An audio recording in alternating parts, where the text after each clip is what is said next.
Siempre me han dicho que el bien más preciado que una persona puede tener es un hogar. Un techo. 4 paredes que guardan su historia, que absorben las risas y las lágrimas y que, en el silencio de la noche, parecen respirar contigo. Mi casa era así. Más que ladrillos y cemento, era el último capítulo de mi historia con Eduardo, mi difunto esposo, y el prólogo de la vida de nuestros hijos. Lo que nunca me contaron es que, a veces, las personas que más quieres, aquellas para las que construiste ese refugio, son las que te entregan la orden de desalojo con una sonrisa en el rostro. Mi nombre es Amelia, y hasta hace un mes, creía que mi mayor riqueza era mi familia. Hoy, sé que mi mayor riqueza es mi dignidad, y necesité perder mi casa para encontrarla. Mi casa en la calle de las Hortensias no fue una herencia, ni un regalo. Fue un sueño levantado con nuestras propias manos. Eduardo y yo nos casamos jóvenes y, por 15 años, vivimos en un apartamento apretado, ahorrando cada centavo. Él, un arquitecto recién graduado y soñador, yo, una maestra de primaria. Nuestro gran proyecto de vida era esta casa. Eduardo la diseñó centímetro a centímetro. No debía ser una casa moderna, de líneas rectas y frías, sino un hogar con alma. Diseñó ventanas amplias para que el sol pudiera entrar y bailar en la sala, una terraza espaciosa para las noches de lluvia y una cocina con una isla central, para que la familia siempre cocinara y conversara junta. Porque la cocina es el corazón de la casa, Amelia, él me decía. Y el corazón debe ser lo suficientemente grande para albergar todo nuestro amor. Mientras él levantaba las paredes los fines de semana, yo plantaba el jardín. Eran 2 trabajos en sincronía. Él construía la estructura, yo creaba la vida a su alrededor.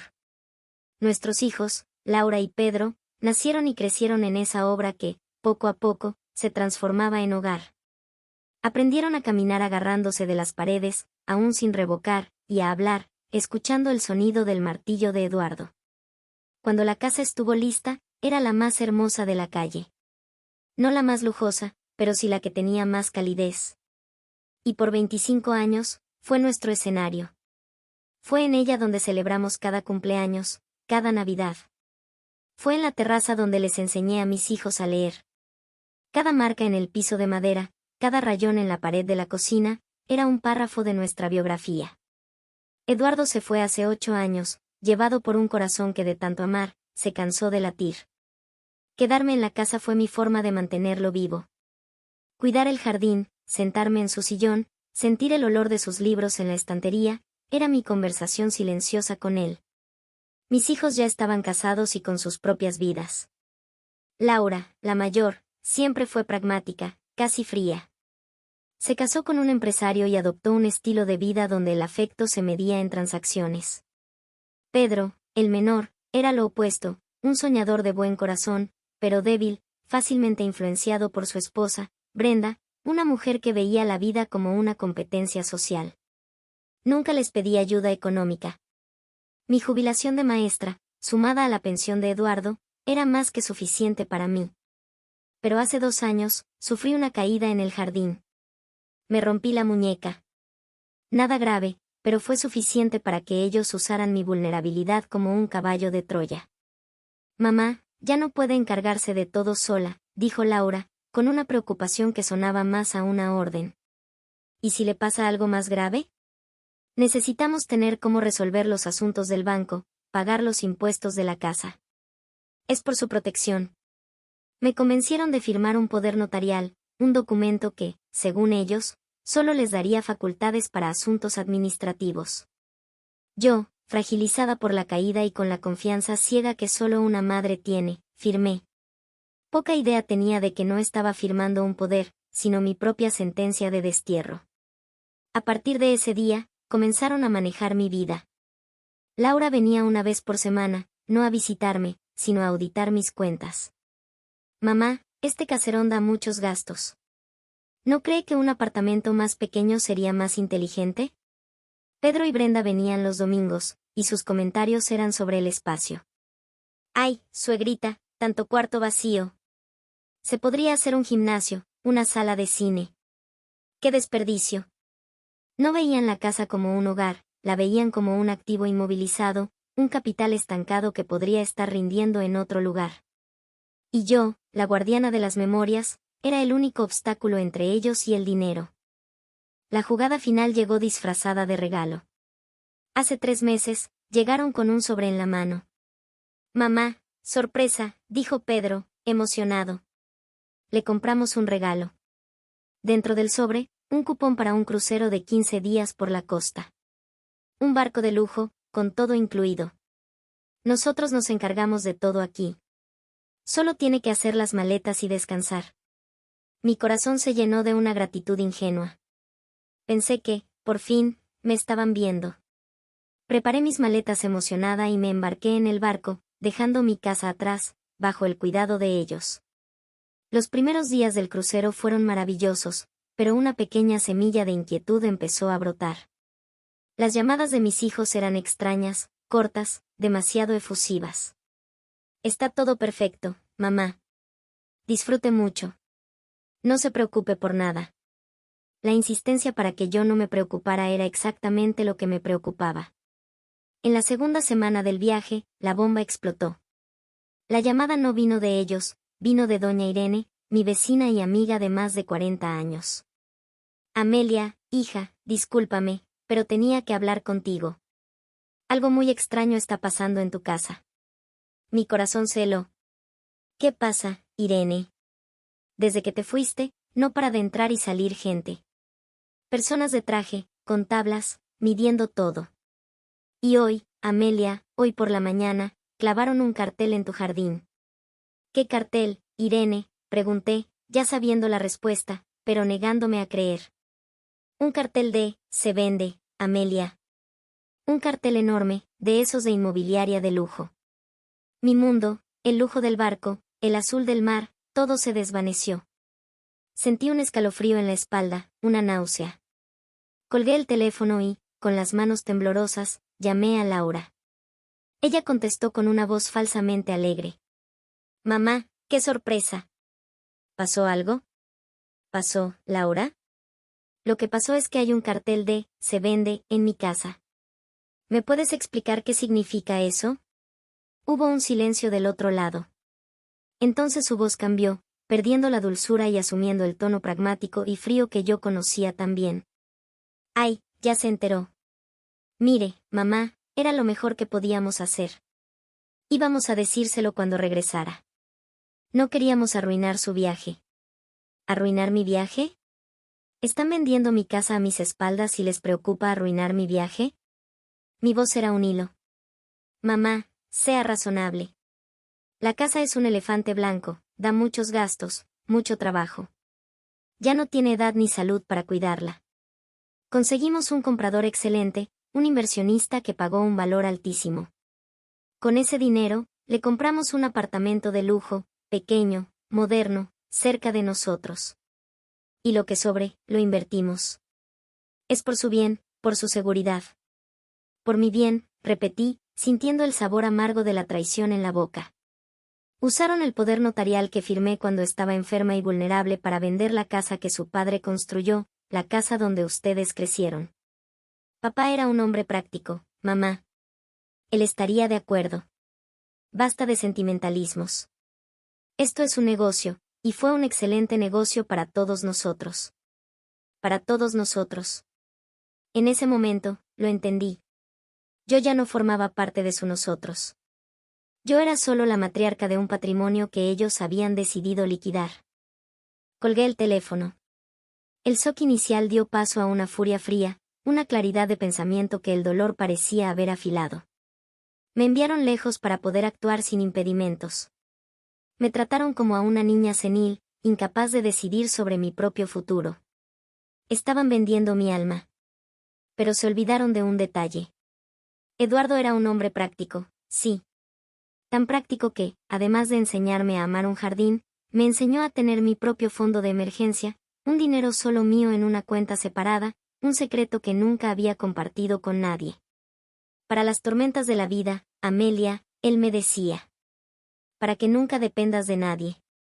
La tormenta había llegado, y yo no me iba a ahogar. Tomé el teléfono del barco e hice una llamada internacional. Era para el doctor Ribeiro, un viejo amigo de Eduardo, uno de los abogados más astutos de la ciudad. Ribeiro, soy Amelia. Necesito un favor. Un gran favor. Amelia, qué sorpresa. Dime, mi querida, ¿qué puedo hacer por ti? Necesito comprar una casa, mi propia casa, de forma anónima, a través de una empresa fantasma. Mis hijos la pusieron a la venta, y quiero dar la oferta más alta.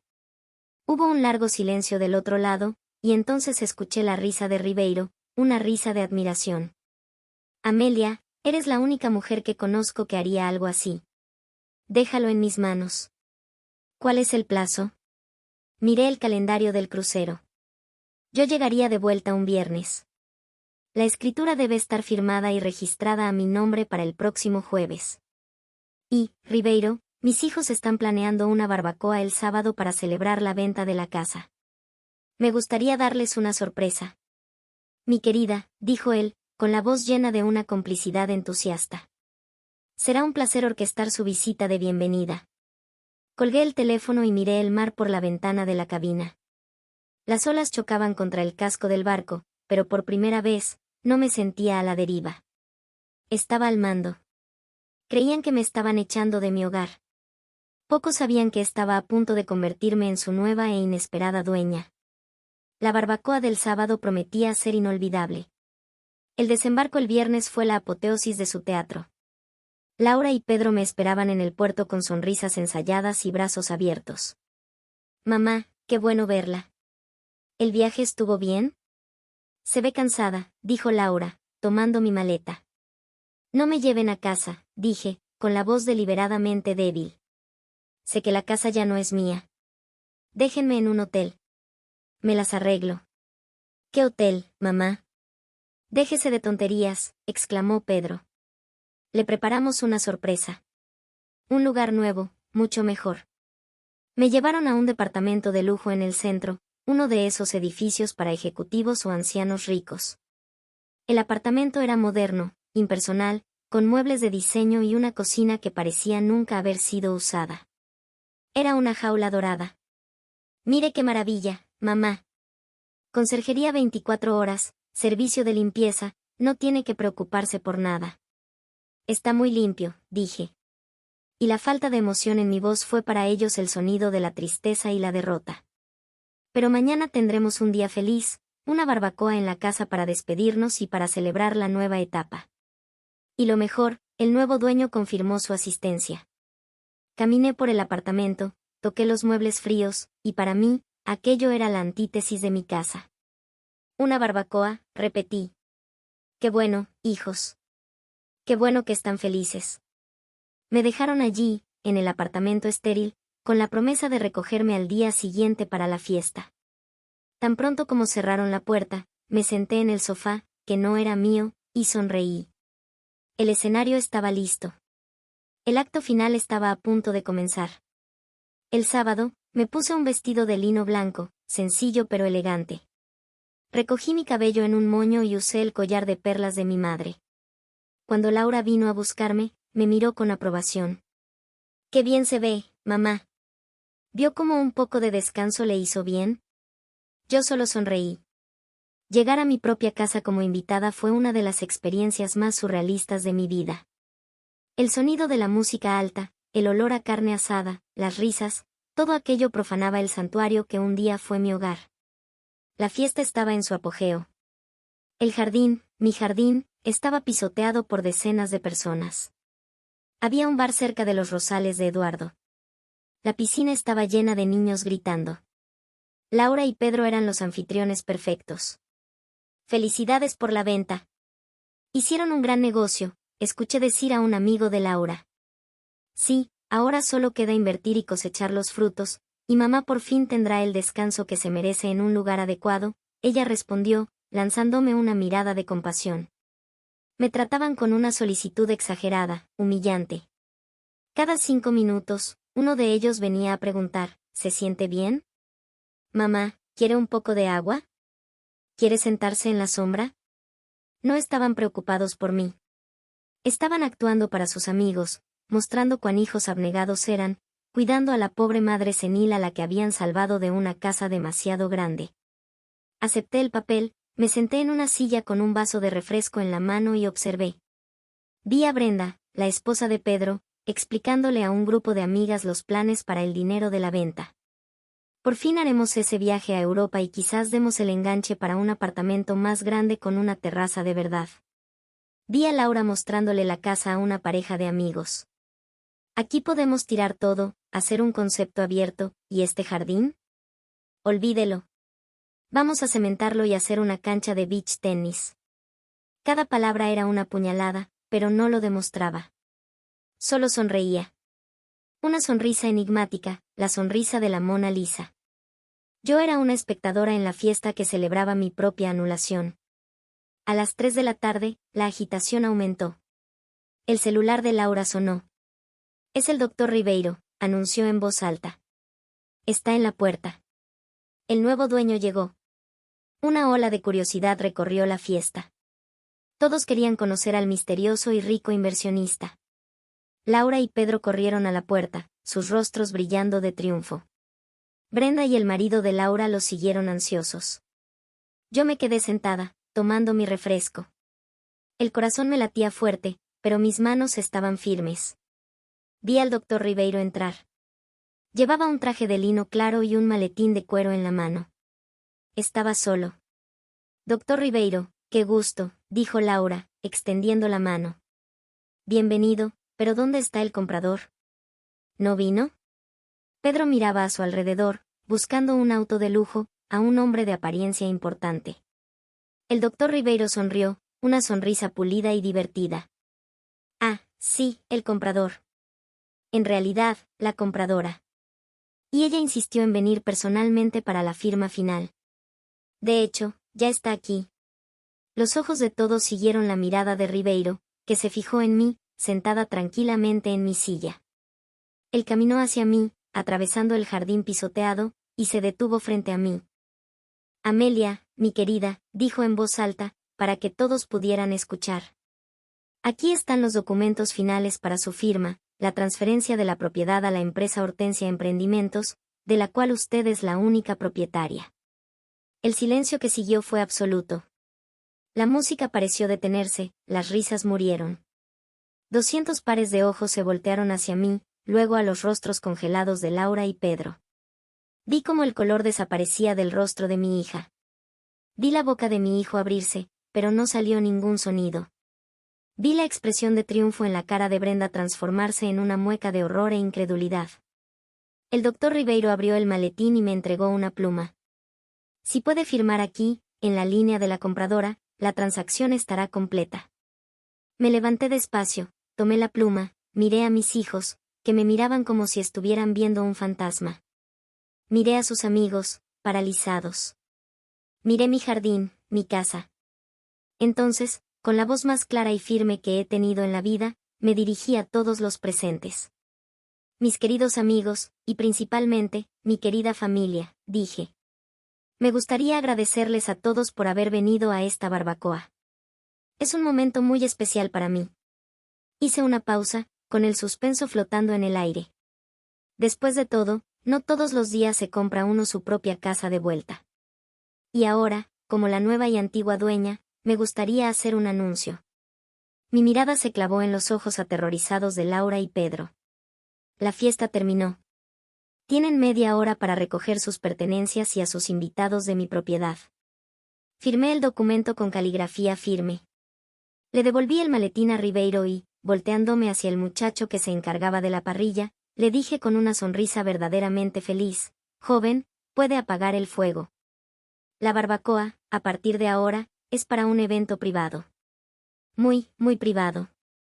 El colapso de su realidad apenas estaba comenzando.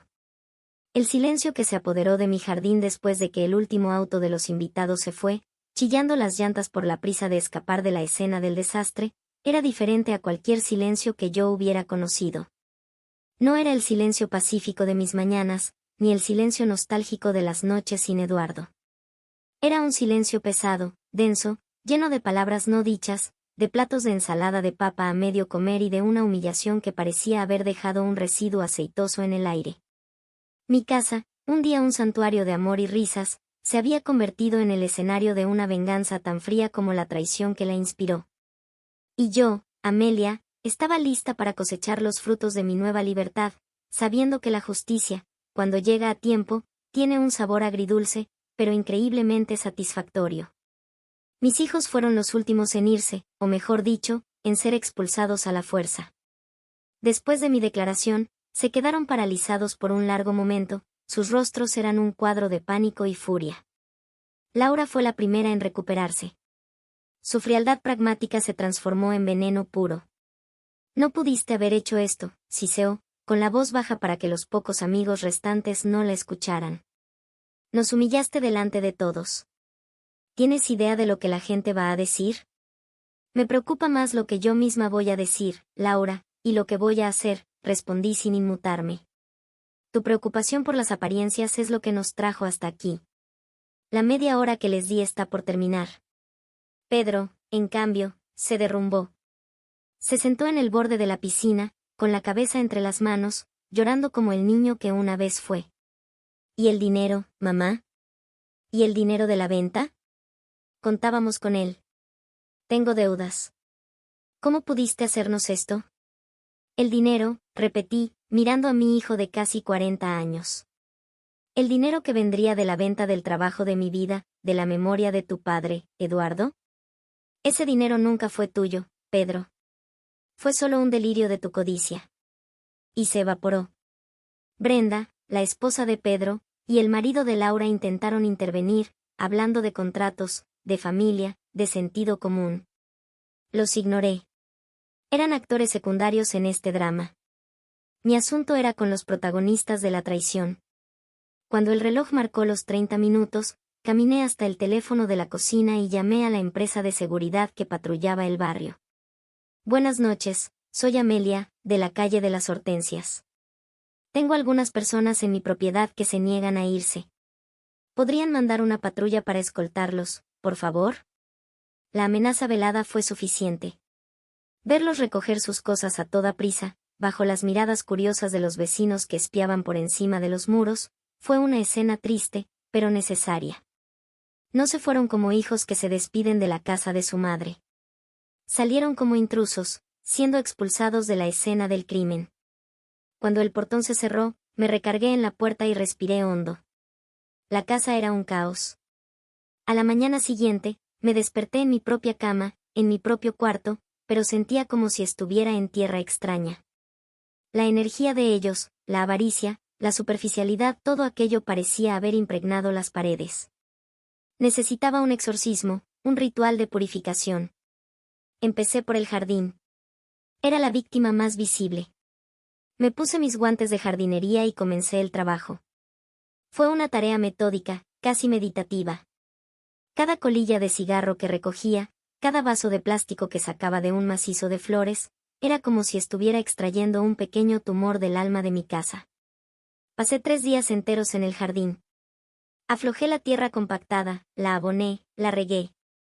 Podé con un cuidado quirúrgico cada rama de los rosales, susurrándoles disculpas. Aquel trabajo físico, de rodillas en la tierra, me estaba sanando, reconectándome con la esencia de ese lugar, una esencia que mis hijos nunca tuvieron la capacidad de percibir. Después del jardín, le tocó a la casa. Hice una limpieza como nunca antes. Abrí todas las ventanas, dejando que el viento se llevara el olor a fiesta. Lavé cada cortina, cada alfombra, pulí cada mueble. Y entonces, comencé el expurgo.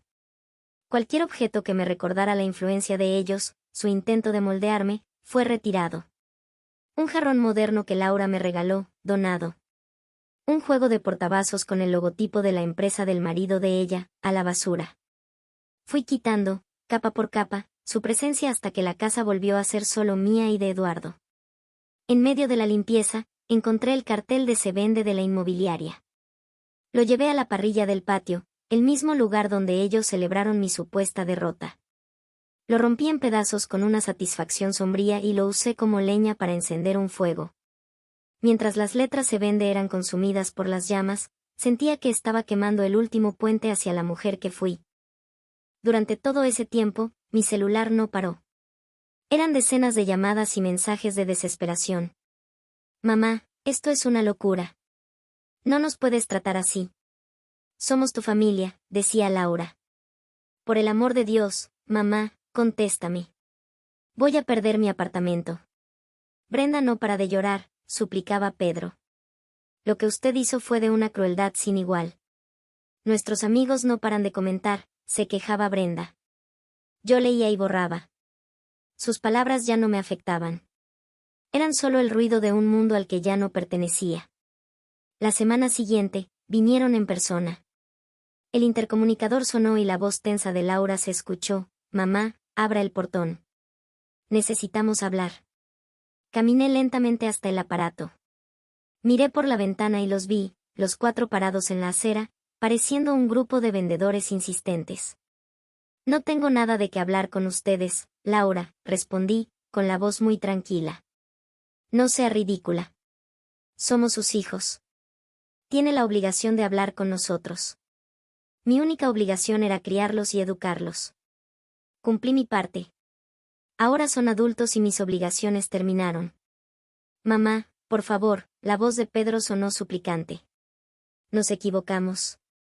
Lo sabemos, le pedimos perdón, pero no nos haga esto. Deshaga la venta. Haremos lo que usted quiera. Cuidaremos el jardín. Se lo juro. La promesa tardía sonó patética. Es demasiado tarde para cuidar el jardín, Pedro, le dije. La confianza, una vez que muere, no renace con abono de culpa. La propiedad que ustedes vendieron fue comprada por una nueva dueña, y ella, se los garantizo, no tiene el menor interés en deshacer el negocio. ¿Pero quién es ella? ¿Qué inversionista es esa? Denos su contacto, insistió el marido de Laura. Me temo que ella no negocia con extraños, les dije. Y para ella, ustedes ahora son solo eso. Extraños que un día frecuentaron esta casa. Les aconsejo que resuelvan sus propios problemas. Dicen que la vida adulta está llena de desafíos. Bienvenidos a ella. Colgué el intercomunicador. Los oí gritar mi nombre unas cuantas veces más, golpear el portón. Después, el sonido de un auto yéndose. Volví a mi terraza, me senté en mi sillón y me tomé un vaso de limonada. Había ganado la segunda batalla. Los meses que siguieron fueron un viaje de sanación y renovación. Contraté a un joven arquitecto, André, que entendió mi proyecto. Ya no quería cuartos de huéspedes ni áreas de recreación para impresionar. Quería un taller para pintar. Un orquidario para cultivar la belleza que exige cuidado. Mientras mi mundo se reconstruía, el de mis hijos se desmoronaba. Las noticias llegaban a mí por el viento del vecindario. Laura y su marido perdieron el apartamento. Pedro y Brenda se divorciaron. Él perdió su casa, vivía de favor y, por primera vez, estaba ahogado en deudas. La parte madre en mí sentía dolor, pero la mujer traicionada sabía que ese dolor era un remedio amargo, pero necesario. Finalmente estaban pagando el precio real de la vida, sin el subsidio de mi sacrificio. El pedido de auxilio vino de Pedro. Una noche de jueves, me llamó, con la voz irreconocible, la voz de un hombre roto. Lo perdí todo, mamá. Estoy en el fondo del pozo. Solo necesitaba escuchar su voz.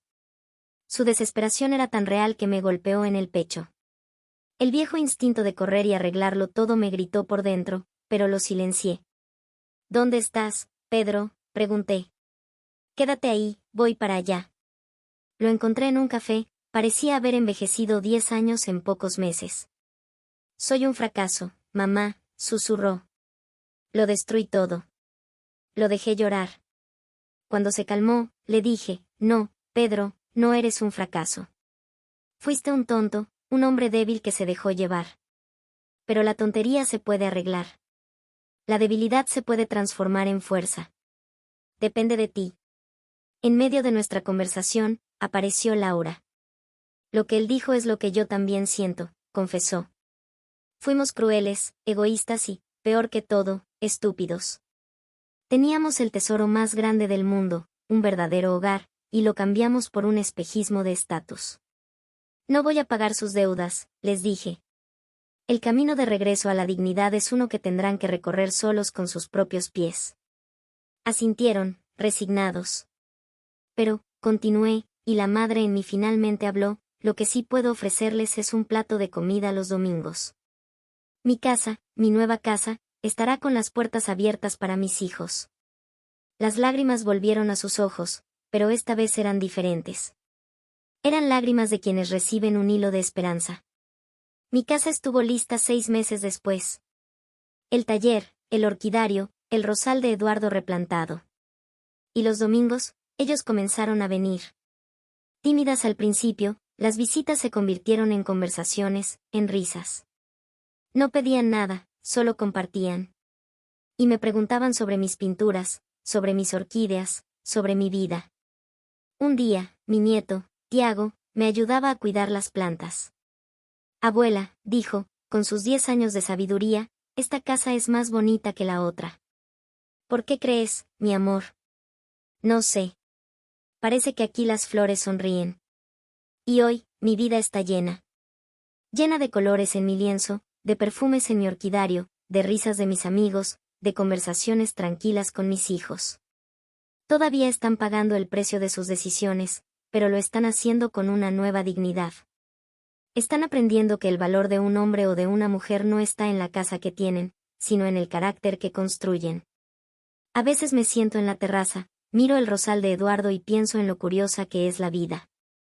Mis hijos intentaron vender mi casa para resolver sus problemas financieros y, al hacerlo, terminaron dándome el regalo más grande de todos, la oportunidad de comprar de vuelta mi propia vida.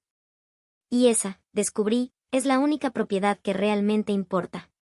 La única que nadie jamás podrá poner en venta. Si esta historia te llegó al corazón, si te conectaste con el viaje de Amelia, quiero invitarte a unirte a nuestra comunidad. Dale me gusta, porque cada me gusta es un voto de justicia para quien vuelve a empezar. Suscríbete al canal para no perderte las próximas historias de superación que vamos a contar. Y lo más importante, deja tu comentario aquí abajo. En el lugar de Amelia, ¿cuál habría sido tu venganza? ¿Y cuál tu reconstrucción? Tu mensaje podría ser el próximo paso en el viaje de alguien. Juntos, seguiremos inspirando y demostrando que la dignidad es un tesoro que nadie puede robar.